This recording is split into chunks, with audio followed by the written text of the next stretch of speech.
సంగారెడ్డిలోని Prashanth Nagar bypass వద్ద ఉన్న సాయిబాబా ఆలయంలో అవతార్ మెహర్ బాబా 132వ జన్మదినాన్ని భక్తి శ్రద్ధలతో ఘనంగా నిర్వహించారు.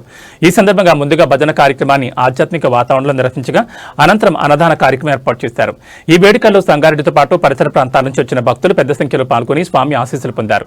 కార్యక్రమం మొత్తం ప్రశాంత వాతావరణంలో భక్తి భావాలతో సాగింది. ఈ కార్యక్రమానికి ఏఎంబీ సంగారెడ్డి సెంటర్ నిర్వాహకులు జోషి నారాయణరావు, మీరా జోషి నేతృత్వం వహించారు. వేడుకల నిర్వహణకు సహకరించిన ప్రతి ఒక్కరికి నిర్వాహకులు కృతజ్ఞతలు తెలిపారు.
రాలేదు, నేను మిమ్మల్ని మేల్కొల్పడానికి వచ్చాను అని చెప్పేసి బాబా అంటారు. మేల్కొల్పడము అంటే మీరు ఇప్పటిదాకా మేల్కొల్పలేరా? మీరు అందరూ కూడా నన్ను చూస్తున్నారు, నేను మిమ్మల్ని చూస్తున్నాను, మరి ఇదంతా మేల్కొనడం కాదా అంటే లేదు, ఇదంతా నిజం కాదు. మీరు మనకి బాబా ఒక మాట చెప్తూ ఉంటారు అన్నమాట. ఎప్పుడు కూడా ఒక మాట చెప్తారు. ఆయన ఏమంటారంటే, భగవంతుడు ఎక్కడో బయట వెతుక్కోక్కర్లేదు. భగవంతుడు ఏ దేవాలయంలో కానీ లేకపోతే ఎక్కడైనా సరే మసీదులో కానీ చర్చిలో కానీ మీరు ఎక్కడ వెతుక్కోవాల్సిన అవసరం లేదు. భగవంతుడు ఎక్కడున్నాడు? మీ హృదయంలోనే ఉన్నాడు ఆ భగవంతుడు. ఆ భగవంతుడిని మరి హృదయంలో ఉన్న భగవంతుడిని మనం ఎందుకు చూడలేకపోతున్నామో అనే విషయం గురించి ఆయన అడిగితే, అయ్యా మీరేం చేస్తున్నారంటే మీలో ఈర్ష్య, అసూయ, ద్వేషము, కోపము, ఈ పగ, ప్రతీకారం ఇలాంటి అనిషడ్ వర్గాలన్నింటినీ ఆ హృదయంలో నింపేస్తున్నారు. ఆయన లోపల ఉన్న భగవంతుడు ఏమయ్యాడు? ఆ బయట కొత్త వాళ్ళన్నింటినీ మీరు పుట్టేసుకుంటే హృదయంలో ఏమైంది? ఆయనకి దాగా లేకపోయింది. ఆ భగవంతుడికి ఎక్కడో మూడు నక్కి ఎక్కడో ఉన్నాడు, కనిపించకుండా ఆ ఇరుకు సందులో ఉన్నాడు అన్నమాట. మీ హృదయ తాలూకు ఇరుకు సందులో ఉన్నాడు ఆయన. అటువంటి ఇరుకు సందుల్లోంచి మీరు దాని నుంచి మీరు భగవంతుడిని వెలికి తీయాలంటే ముందు ఈర్ష, ద్వేషం వీటన్నింటినీ మీరు ఏ రోజైతే మీరు వదులుతారో ఆ రోజు మీలో ఉన్న భగవంతుడు మీకు కనిపిస్తాడు. మీరెవరో అనే సత్యం మీకు అవగతం అవుతుంది. మీరెవరు, నేను ఎక్కడి నుంచి వచ్చాను, నా యొక్క లక్ష్యం ఏమిటి అనే విషయం మీకు అవగతం అవుతుంది అన్నమాట. అది ప్రతి మనిషి వ్యక్తిత్వాన్ని జాగృతం చేయడానికి సంగారెడ్డిలో మెహర్ బాబా యొక్క 132వ జన్మదినం జరుపుకుంటున్నాం. ఈ శుభ సందర్భాన్న మనం ఇప్పుడు ఒక సత్సంగం ఏర్పాటు చేయడం జరిగింది.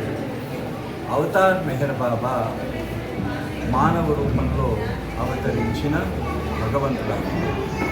ఆయన చెప్పిన ముఖ్య అంశంలో ఏంటంటే భగవంతుడు ఒక్కడే సత్యము, మిగిలినంత మిగిలిన భగవంతుడు ఒక్కడే సత్యం. ఆ సత్యాన్ని చేరుకోవాలంటే ప్రేమ ఒకటే మార్గము, భగవంతుడిని ప్రేమించింది. మెహర్ బాబా 1925 నుండి 1969 దాకా ఆయన మౌనం పాటించడం జరిగింది. ఈ మౌనంలోనే మెహర్ బాబా ఈ మానవాళి యొక్క ఉద్ధరణకు సుమారుగా 13 సార్లు ప్రపంచ యాత్రలు చేశారు. బాబా ఈ 13 సార్లు ప్రపంచ యాత్రలలో ప్రాక్ పశ్చిమాలు అంటే తూర్పుని పడమరని ఏకం చేసి ఆ రెండింటిని ఏకతాటిపై తీసుకొచ్చారు. మెహర్ బాబా అనేక సందర్భాల్లో చెప్పిన అంశం ఏంటంటే ముఖ్యంగా మానవులు తమ కోసము మాత్రమే కాకుండా తమ సెల్ఫ్ ఇంట్రెస్ట్ కోసమే వాళ్ళు ఒక్కటే కాకుండా అంటే మానవుల యొక్క సమస్యలన్నిటికీ మూల కారణము సెల్ఫ్ ఇంట్రెస్ట్, స్వప్రయోజనం అన్నమాట. ఎప్పుడైతే ఆ స్వప్రయోజనాన్ని మానవుడు తొలగించుకుంటాడో ఆ రోజు ఆ మానవుడు ఆనందంగా జీవించగలడు. సో ఆ స్వప్రయోజనాన్ని తొలగించుకోవడానికి అంటే నిజంగా నీకు రియల్ హ్యాపీనెస్ కలగడానికి, real happiness making it lies in making others happy. అంటే ఇతరులని సంతోషపరచడంలోనే నీ నిజమైన సంతోషం ఉన్నది అని చెప్పేసి బాబా చెప్పడం జరిగింది. సంగారెడ్డి కేంద్రం ఏర్పాటు చేయడం జరిగింది.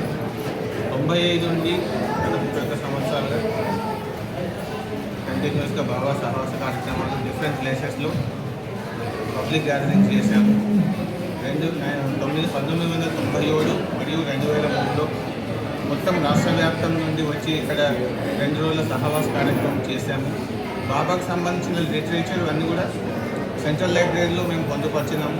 ఇక్కడ ముందు భవిష్యత్ తరాలకు అందరికీ అందాలనే ఉద్దేశంతో ఇక్కడ మా స్వగృహంలోనే అవతార కార్యక్రమం బాబా సంగారెడ్డి సెంటర్ అనేది నడుస్తున్నది. భగవత్ ప్రేమికులు ఎటువంటి ఇన్ఫర్మేషన్ అయినా కానీ ఇక్కడ నేను సంగారెడ్డి ఋషి నారాయణరావు ఇక్కడ అడ్వకేట్గా ప్రాక్టీస్ చేస్తున్నాను. నాకు సంప్రదించవచ్చు బాబాకు సంబంధించిన సమాచారం ఏదైనా. చిన్నప్పటి నుండి కూడా మా నాన్నగారు బాబా భక్తి మార్గంలో ఉండి చిన్నప్పుడు విష్ణుడు రాముడు హిందూ సాంప్రదాయం మా నాన్నగారు ఉండేవారు. సో దాని ద్వారా ఎప్పుడు భక్తి మార్గంలో ఉండడం వల్ల మాకు తెలిసిన వాళ్ళు వేదాల చూడడానికి మూర్తి గారు నిజామాబాద్లో బాబా నిజామాబాద్ సెంటర్ సెక్రటరీ ఉన్నారు. అయితే ఆయన వల్ల మా నాన్నగారు బాబా గురించి తెలుసుకొని అయితే బాబా గురించి పుస్తకాలు మా నాన్నగారు. ఆ తర్వాత బాబా మీద భక్తి మార్గంతో వచ్చేసి రాముడు కృష్ణుడు మెహర్ బాబా ఇదంతా వేరే కాదు, అందరూ ఒకటే అండి. తర్వాత అదంతా చెప్పిన బాగా బాబాని చూడాలనే తప్పనతో 1964లో బాబాని దర్శించుకుంటామని బాబా పూనాలో ఉన్న బాబాని దర్శించుకున్నాను. ఆ తర్వాత బాబా దర్శనం అయినాక మళ్ళీ వచ్చినాక మా నాన్నగారు ద్వారానే మెహర్ బాబా గురించి చెప్పడము చేయడం భజన స్టార్ట్ చేయడం. ఆ తర్వాత మళ్ళీ మెహర్ బాబా బాడీ డ్రాప్ చేసినాక మేము అప్పుడు 4 years చిన్నగా ఉన్నాము. అందరం బాబా బాడీ డ్రాప్ చేసి అక్కడికి వెళ్ళి అక్కడ వారం రోజులు అక్కడే వెళ్ళి బాబా దర్శనం చేసుకోవడం. తర్వాత ఆ చిన్నప్పటి నుండి కూడా మాకు బాబా ధ్యానం బాబాలో తప్ప ఇంకా ఏం లేదు. సో దానివల్ల ఇక్కడ ఏ గుడికి వెళ్ళినా ఏమన్నా ప్రతి ఒక్కరు కూడా యాక్చువల్గా మేము బ్రాహ్మణ్స్ కానీ ఎప్పుడైనా మెహర్ బాబా తప్ప మాకేం లేదు. అంటే పూజ భక్తి మార్గం అవన్నీ ఖచ్చితంగా ప్రేమ ముఖ్యము, అందరితో ప్రేమ ఉండడము, నిజాయితీ జీవనము, సత్యంగా నడుచుకోవడము.